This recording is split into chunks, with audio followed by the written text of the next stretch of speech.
Between Bells is live here on Cheddar, everyone. I'm Baker Pachano in New York, and President Biden signing 3 executive orders later today, and it's all taken aim at immigration.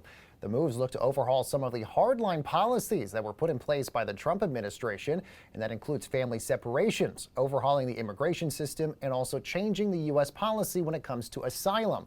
So joining us now to discuss is Politico immigration correspondent Sabrina Rodriguez. Sabrina, good to have you here. Thanks so much for joining us. Let's take a look at these executive actions really kind of one at a time here.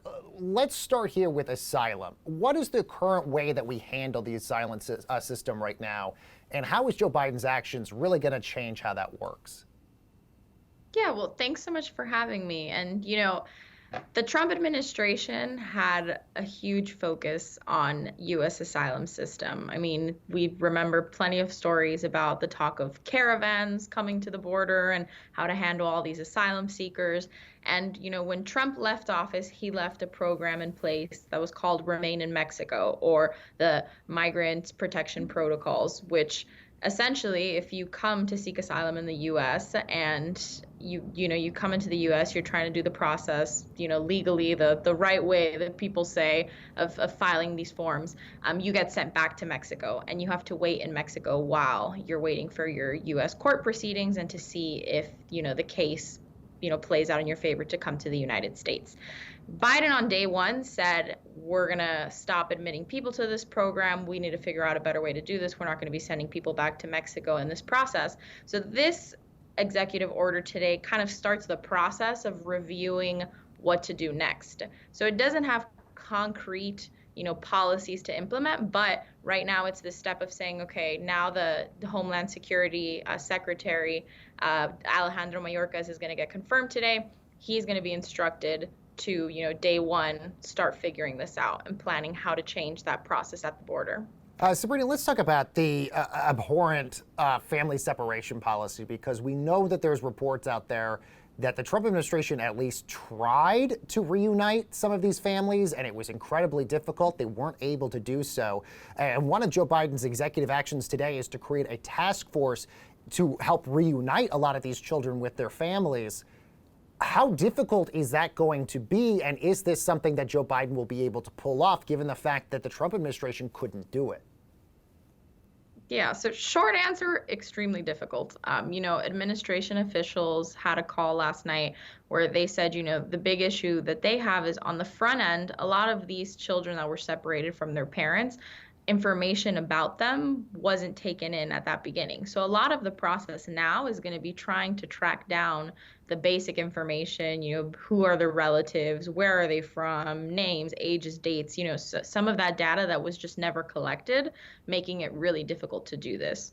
The Trump administration, one of the criticisms, though, is that, they didn't have a full-on effort to reunite these families. And it does seem that the Biden administration is putting forth, a concrete effort with, the DHS secretary. They're going to have the Health and Human Services secretary, Secretary of State. I mean, they're definitely getting high-level officials to be involved in this and have buy-in in this to really finally reunite, the remaining hundreds of families that were separated. Sabrina, the third executive order is essentially going to require federal agencies to conduct a top-to-bottom review when it comes to regulations and policies that might have hurt the immigration system.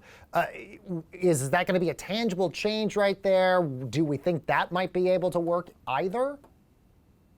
Yeah, I mean, the big takeaway from today's, executive orders, and it's not to take away from, the Biden administration's agenda and plans for this, but today's orders are kind of, setting a tone and kind of, going forward, setting, okay, we need to review these things. They're not doing kind of swift changes out of nowhere. They really want to look at these policies and what's the root issues here. But with the one on legal immigration, one of the things is really, Biden has talked a lot about frustration over just backlogs in getting people naturalized, backlogs in getting people, pathways to citizenship in the United States and such. So part of it will be, launching a review to understand why is it so difficult? Why is it so difficult to come to the United States and become an immigrant and, have a legal process in place? And, what are barriers for people? What have been barriers in the process, of making people feel, for example, there's the public charge rule that is, focused on immigrants are concerned that if they use public resources, if they were to get food stamps, that that'll bar them from ultimately being able to get citizenship or to get a green card. So really clearing up all of that. Yeah, Sabrina, I only have about another minute left with you. We know Joe Biden has tied himself a lot to Barack Obama, but Barack Obama was famously called by a lot of immigration activists as the deporter in chief, really. How much different will Biden's immigration policies be from Barack Obama's? Yeah, well, so far, immigrant activists and advocates that were really involved, have been involved in this through Obama, through Trump, now Biden, are feeling optimistic because of just the fact that on day one, Biden has been prioritizing this.